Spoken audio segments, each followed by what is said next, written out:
सो hey guys, कैसे हैं आप सब लोग। आई होप आप सारे अच्छे होंगे, ठीक होंगे। Now coming on to the second part of our FSc part 1 की मैथ की सीरीज जो हमने शुरू की थी। हमारे चैप्टर 1 की एक्सरसाइज, दिस इज एक्सरसाइज 1.2। ठीक है। अब हम इसको समझेंगे आज। ठीक है, ये बहुत ही आसान एक्सरसाइज है। ये वीडियो बहुत छोटी होने वाली है पिछली वीडियो की तरह। इसमें बहुत कम चीज़ें जो आप लोगों को समझानी है, लेकिन आप लोगों की बुक के अंदर बहुत ही छोटा रटे वाला लिखा हुआ है सिर्फ के कॉम्प्लेक्स इमेजिनरी नंबर्स क्या होते हैं या कॉम्प्लेक्स नंबर क्या होता है बेसिकली। ठीक है, और उसकी डेफिनेशन लिखी है। राइट आफ्टर दैट एक्सरसाइज शुरू हो जाती है, जिसमें मल्टीपल क्वेश्चंस हैं आपकी एक्सरसाइज 1.1 से भी रेलिवेंट और 1.2 के भी, जो कि कॉम्प्लेक्स नंबर के ऊपर बेस करते हैं। अगर आप लोग नए हैं और आप इस सीरीज को देख रहे हैं तो लाजमी make sure you guys subscribe and share कर दो इसको, बिकॉज ये जो कॉन्सेप्ट्स मैं आपको दे रहा हूँ ना, ये शायद की बात यह है कि आपको इन डिटेल इन डेप्थ इस तरह कोई मैथ पढ़ा रहा होगा इस वक्त। ठीक है, आप लोगों के लिए फ़ायदे के लिए और पर्सनली आप लोगों को मैं हर एक वीडियो के अंदर जो एक्सरसाइज हम कर रहे हैं उसकी एक चीट शीट भी बना के दे रहा हूँ। ठीक है, ये पूरी चीट शीट है जिसमें सारा कुछ ओवरऑल मौजूद होता है। उसके साथ आपको मैं क्विज के एमसीक्यूज भी दे रहा हूँ जो कि आपके एंट्री टेस्ट में आ सकते हैं। फास्ट के एंट्री टेस्ट की बात कर रहा हूँ मैं, ये फास्ट की नहीं।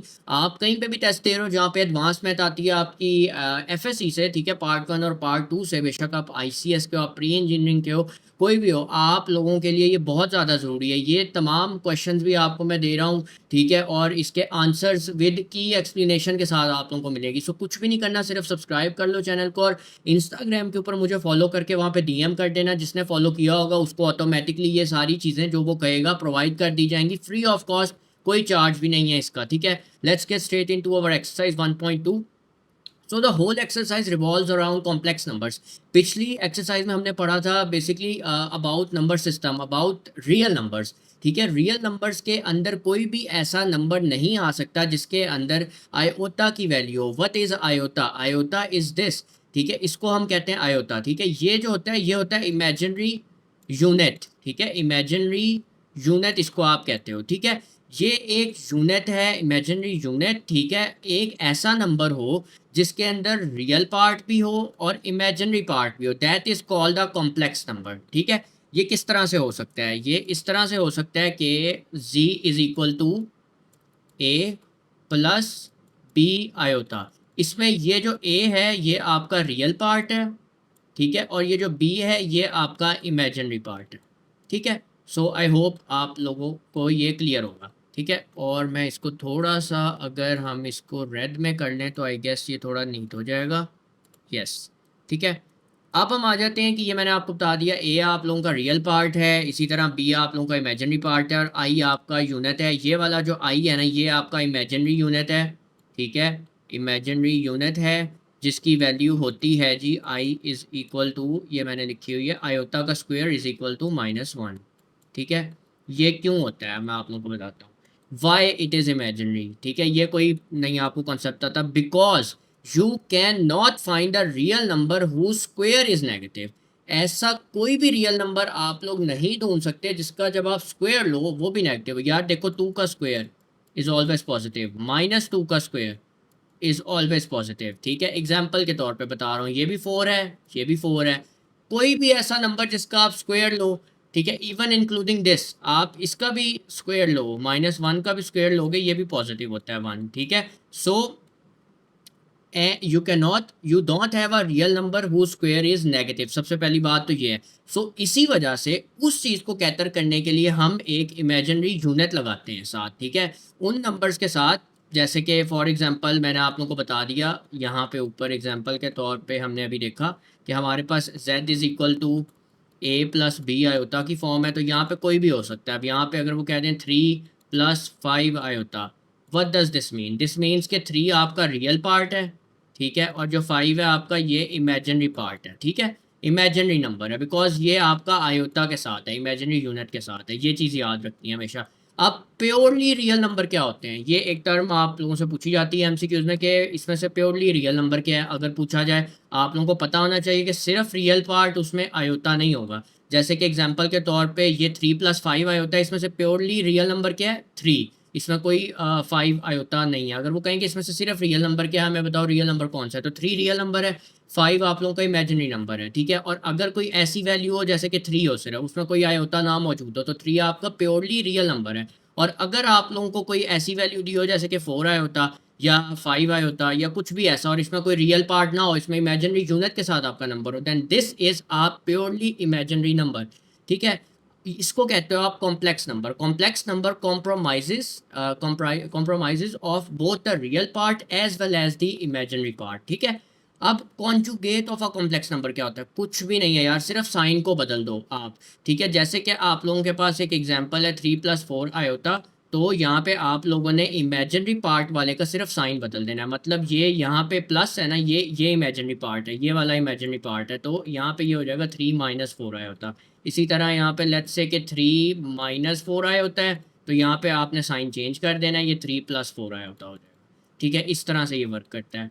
और ये इसलिए होता है कि आप लोग डिवीजन और सिंप्लीफिकेशन में आसानी कर सको, इस वजह से हम कॉन्जुगेट लेते होते हैं। ठीक है, और काफ़ी दफ़ा आपको पेपर में कहा भी जाता है या सवाल दिया जाता है और आप लोगों को लेना पड़ जाता होता है conjugate to make things equal और टू सिंप्लीफाई स्टफ। तो इस चीज़ को याद रखना कि कॉन्जुगेट का मतलब क्या होता है कि सिर्फ साइन बदल देना है जो इमेजिनरी पार्ट है। ओके, इसके बाद आप लोग मॉडुलस भी ले सकते हो कॉम्प्लेक्स नंबर का। ठीक है, मॉडुलस क्या होता है? लेंथ या मैग्नीट्यूड। तो आप लोगों ने फिजिक्स में भी पढ़ा होगा, बचपन से पढ़ते आए हम लोग। किसी भी चीज़ का मॉड लेना है तो ये मॉड का साइन होता है और इसका मतलब ये होता है कि ये स्क्वायर रूट में चली जाती है और अंदर इसका स्क्वायर होता है, a² + b² whole square root. ठीक है, इसी तरह एग्जाम्पल के तौर पर आपको एक वैल्यू दी हुई है 3, कॉम्प्लेक्स नंबर दिया हुआ है, इसका मॉडुलस हम ले लेते हैं। मॉडुलस क्या होगा? कुछ भी नहीं होगा, यहाँ पे देखें 3 का भी स्क्वायर हो जाएगा +4 का भी स्क्वायर हो जाएगा और यहाँ पे आपको आंसर आ जाएगा उसका जो भी होगा। 9 + 16 25 होता है और ये 5 हो जाएगा। ठीक है, ये बहुत बेसिक लेवल की चीज़ें हैं। इसके अलावा आप लोग ऑपरेशंस भी लगा सकते हो विद कॉम्प्लेक्स नंबर, एडिशन कर सकते हो। देखो दो अगर आप लोगों ने कॉम्प्लेक्स नंबर को ऐड करना है तो 2 + 3 होता, 4 + 5 होता। इसमें आप लोग क्या कैसे एडिशन करते हो? हमेशा याद रखना, अगर कॉम्प्लेक्स नंबर की एडिशन करनी हो, मल्टीप्लिकेशन करनी हो, सब्ट्रैक्शन करनी हो, सब चीज़ यही है। सिर्फ ये है कि आप लोगों ने ध्यान रखना है कि आपने रियल पार्ट को रियल के साथ ऐड करना है, इमेजिनरी को इमेजिनरी के साथ करना है। जैसे देखो 2 + 4 होगा यहाँ पे, 2 + 4 होगा यहाँ पे, इसमें हम ब्रैकेट लगा देते हैं और प्लस कर रहे हैं हम क्योंकि एडिशन कर रहे हैं, तो क्या होगा 3 आयोटा और 5 आयोटा, तो 3 + 5, 3 + 5। ठीक है, ये इसका जो भी आंसर आएगा 6, ये इसके साथ आयोटा बाहर आएगा, हाँ, क्योंकि हम आयोटा वाले नंबर्स को ऐड कर रहे हैं, याद रखना। तो जो भी हमारा आंसर आएगा ये आ रहा है 6 + 8 आयोटा, आप इस तरह लिख सकते हो। सेम के सब्ट्रैक्शन का है कि रियल को रियल के साथ, इमेजिनरी को इमेजिनरी के साथ आप लोग सब्ट्रैक्ट कर दो, दैट इज सिंपल। मल्टीप्लिकेशन के अंदर यही प्रॉपर्टी आ जाती है, यही कॉन्सेप्ट आ जाता है। लेकिन एक चीज़ ज़रूरी है कि जब हम लोग देखो मल्टीप्लाई कर रहे हैं तो हमारे पास अगर ये टर्म एक आ रही है आफ्टर मल्टीप्लाइंग, जब हमने रियल पार्ट को रियल के साथ किया, ठीक है, जैसे कि 2 × 1 होगा, ये 2 × 1, फिर 2 को हम 4 के साथ भी करेंगे, +2 × 4 आया था। इसी तरह देखो +3 iota multiply by 1 +3 iota multiply by 4 आया था। ठीक है, अब जब हम इसको करेंगे तो ये हमें देगा 4 3 12, 12 का ये स्क्वायर होगा, आयोटा का स्क्वायर। अब मैंने ऊपर बताया था कि आयोटा का स्क्वायर क्या होता है? आयोटा का स्क्वायर आपको हमेशा पता होना चाहिए पेपर में कि होता है -1। ठीक है, तो हम यहाँ पे सिंपली रिप्लेस कर देंगे इसको -1 के साथ, तो 2 + 11 आयोटा -12 और ये हो जाएगा 2 + 11 iota -12 is equal to -10 + 11 iota. ये आप लोगों का सिंपल इसका आंसर हो जाएगा। ठीक है, और डिवीजन में भी कुछ नहीं है, डिवीजन में सिंपली ये है कि ये जो नीचे multiply numerator and denominator by the conjugate of the denominator, ये वैल्यू आ गई है। कॉम्प्लेक्स नंबर ऊपर है, नीचे एक कॉम्प्लेक्स नंबर है, तो ये वाला जो कॉम्प्लेक्स नंबर है ना नीचे डिनोमिनेटर में 3 - 4 आयोटा, इसको आप कुछ भी नहीं करोगे, आप 1 + 2 आयोटा ओवर 3 - 4 आयोटा यहाँ लिखोगे। दूसरी तरफ आपने मल्टीप्लाई का साइन लगा के इसको पॉजिटिव कर देना है, नीचे वाले को इसका कॉन्जुगेट ले लेना है बेसिकली। 3 + 4 iota, 3 + 4 iota. ठीक हो गया, ये आप लोगों का इस तरह से डिवीजन के केस में ये चीज़ होगी। ठीक है, ये याद रखना। इसके अलावा आप लोगों का एक कॉन्सेप्ट और है जो कि बहुत ज़रूरी है, जियोमेट्रिकली ऑन आर्गन प्लेन। ये क्या होता है? ये मैं आप लोगों को बहुत आराम से समझा देता हूँ, ये पेपर में पूछा जा सकता है, तो इसको भी ध्यान रखना कि every complex number is a point on 2D plane. ठीक है, एक्स एक्सिस के ऊपर आपका रियल पार्ट होता है और वाई एक्सिस के ऊपर आपका इमेजिनरी पार्ट होता है। इसका क्या मतलब है? ये जो आपका है 3, ये है आपका एक्स एक्सिस के ऊपर, ये है क्योंकि आपका रियल पार्ट, और ये जो 4 आया होता है ये आपका इमेजिनरी पार्ट है क्योंकि, और ये है वाई एक्सिस के ऊपर। तो इसका मतलब है कि अगर हम इसको पढ़ेंगे, पेपर में पूछा जाए कि how will you read this on the Argand plane, तो आपको कहा जाए 3 + 4 आया होता, क्वेश्चन दिया जाए एमसीक्यू में, तो आप लोग कैसे करोगे? It means 3 unit right, 3 unit right horizontally. X axis होती है हॉरिजॉन्टल, वाई एक्सिस होती है वर्टिकल। ठीक है, तो 3 यूनिट्स राइट, राइट क्यों? क्योंकि पॉजिटिव है, अगर होता नेगेटिव तो होता लेफ्ट, ठीक है? रियल पार्ट के अंदर अगर नेगेटिव होता तो लेफ्ट साइड पे होता, और अगर पॉजिटिव है तो राइट साइड पे है, ठीक है? इसी तरह इसका भी केस है, अगर -4 आया होता तो ये माइनस में होता तो ये नीचे जाता, और अब अभी इस वक़्त ये पॉजिटिव है, ठीक है? पॉजिटिव 4 आया होता है तो ये ऊपर की तरफ जा रहा है वर्टिकली, ठीक है? ये याद रखना। So means 3 unit to the right and 4 आया होता 4 यूनिट अपवर्ड्स, ठीक है? ये इसका क्रक्स है। सो ये आप लोगों की थी पूरी 1.2 exercise. This was all so simple and short.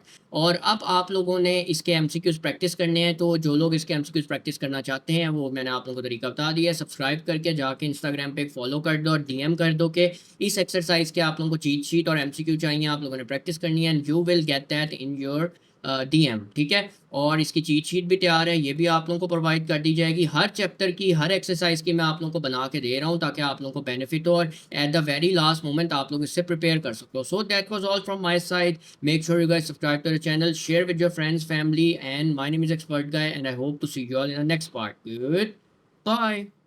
Hey you, don't you worry about a thing.